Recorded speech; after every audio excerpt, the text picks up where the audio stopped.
Mga kabataan, mag-walk out tayo. I know that it can be scary dahil marami ang nagsabi sa atin na wag na yan, magklase na lang tayo. Pero kukuha ako ng historical lesson na nakakapagtapol ng dictator. Ang sabi ni Leon Alejandro, wag matakot sa walkout, matakot na lumiban sa paggawa ng kasaysayan.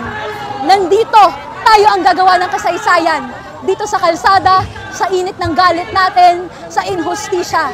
At dapat po dumami ang galit, dumami ang tuloy-tuloy na hahawak ng laban. So tayo po, lumabas po tayo, tignan natin ang paghihirap ng mamamayang Pilipino. Makiisa, labanan. Galit na mga kawan!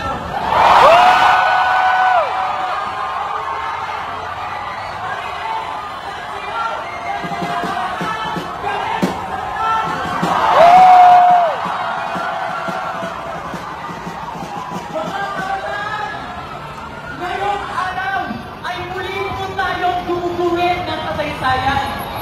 Ngayong araw, muli po natin inangkin ang Menjola.